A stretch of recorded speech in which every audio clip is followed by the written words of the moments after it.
What's up? I'm Brian here doing another video for you guys, and this time we're going to be talking about what was shown off during the HasbroPULSE live stream. Now, most of it we've already talked about previously, so I'll try to link the video of where I was discussing that somewhere, but I'm going to talk about some of the updates, some of the stuff that was actually revealed, and then also something that was revealed in between that video and the Pulse live stream, and that's mainly the G2 Dinobots 2-pack. So this is going to be the Age of the Primes Selects figure, set. It's going to be right after the Triptychon, and this isn't going to be the only G2 Dinobot set that we're going to get. Of course, we have the G2 Grimlock, the blue version that was released in the first wave of Age of the Primes, but apparently, and this is listed and actually confirmed, we are going to get the Swoop and the Sludge down the road. I'm not too sure what colors we're going to get, whether it's going to be another green and red. I think it should be, but yeah, we're going to get that. For this, we've got Snarl and Slug, and they still continue to name it Slug, and basically it's just the Studio Series figures, but with red and green. First of all, I wanted to talk about Snarl. It looks like a burning version of Snarl, and I really like how that turned out. Slug, I'm not sure how I feel about the green. Usually I like green. Green's actually my favorite color, but I don't know if it's really working for me here, especially with the red. I don't know, I felt like it maybe should be a little more flashy, but it's not like what they're referencing, this isn't inaccurate completely, because when you look at the original figure, it's more of a metallic green, but it's a very dark green, so I understand what they're doing. I also don't mind the gray jaw. I didn't realize that till now, that they actually colored the jaw gray.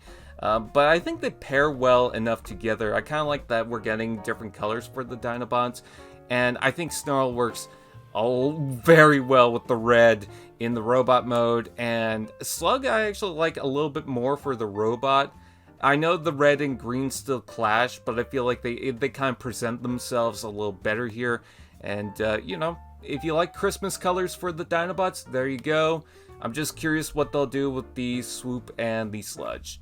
Anyways, moving on, they actually revealed something brand new for Studio Series. This is going to be a 3-pack, and it's going to continue with the 15th anniversary lineup. So, for the first movie, we had the Autobots pack, we had the Decepticon pack, and then for Revenge of the Fallen, we had the pack with Optimus Prime, Jetfire, and the RC Sisters, so I guess that was the Autobot pack, and then this is the Decepticon pack, even though I don't think they labeled that.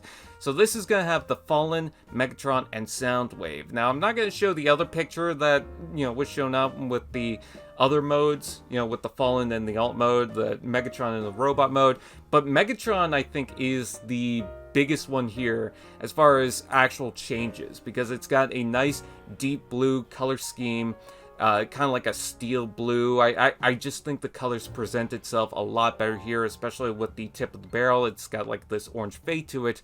It's very much like the battle damage version of Megatron we got that was an exclusive. So if you want a better color scheme for that Megatron, because the original first version was gray and you don't like the damaged face, this is the pack to get. The Fallen seems to have different paint applications, probably has different colored plastic. I'm not sure if it's still going to be transparent, but what I saw with the head sculpt and what they actually painted, it looks really good. Soundwave pretty much just looks like the same Soundwave we already have. Now, I'm not sure if that figure had a terrible release. I'm not sure if people were able to get that, so maybe that's why he just looks the same, but one of the things that people complained about that Soundwave was that it just looked too gray. It looked too dull, and they could have fixed that here, especially considering when you look at Megatron, they seem to have fixed that. So why is Soundwave just another dull gray? And then it looks like it's still got the same amount of blue. I'm not sure if it has those black splotches that you'll find on the figure, but it just looks the same, kind of. Not really interested in that, but taking a look at the box, I wanted to show the packaging art. That looks really cool. I love how Soundwave is in space. You can see Earth behind that. Megatron just looks powerful and stunning. Maybe a little spindly, but that's fine. And then the Fallen behind there looks really cool. It actually kind of looks like, especially with the blue hues going on, like an original movie poster. So I do like that. Anyways, move on. I want to update a couple of things. First of all, Sandstorm and Slinger. I noticed that there were images of the alt mode that already came out, and Sandstorm looks fantastic still. I believe they changed the colors of the hands. Slinger, you know, it's still dark blue, but I like the fact that they kept the prints on the top of the jet. You can see those on the wings. The gray is fine, you know, he's got the headmaster. All these packs for the Reckon Doom set, I believe, come with a Titan Master, so I guess that's just the trend they wanted to move forward with. Apparently we're hopefully going to get Misfire down the road. They want to produce Misfire, it's just they're trying to debate how they're going to do that. Also, when they were showing off Misfire, or Slug Slinger, they showed that the weapon was in 2 gray pieces at some point. I think it was in the turntable, but no, one piece is dark blue. Maybe I have that wrong, but I did notice that, and I thought that was weird. Anyways, I want to touch up on some of the other stuff as well. So Venom is going to be renamed into Venom, which is no surprise. They've actually done that before. I just want to quickly update on that. As far as the Micronis figure, so some people are saying that this is actually the Apex armor from Transformers Prime, which I think would be a cool reference, but they never mentioned the Apex armor. All they mentioned was the Pretender armor, which I think is kind of the same thing, but I don't know. Also that it's going to be some sort of weaponizer gimmick, so you can see that the arm is plugged on the back, and that's actually meant to be forward, and you can see the porthole right there. The wheel is able to turn, which I thought was pretty cool, considering that it transforms into the legs. I imagine you just take that off, but it's still pretty awesome to see.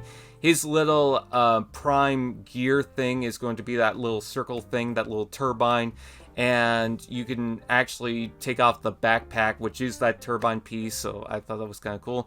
And yeah, Micronis also transforms not just into the disc, but he transforms into the logo of the Minicons, because I don't think some people understand he's like the original Minicon. Like, Minicons wouldn't have been made if it weren't for him in certain continuities. Anyways, moving on, I also wanted to talk about Alphron for a second.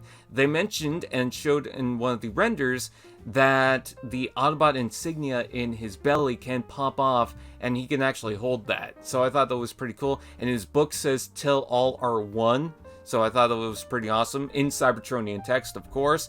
And you can flip the pages, which I thought was pretty cool.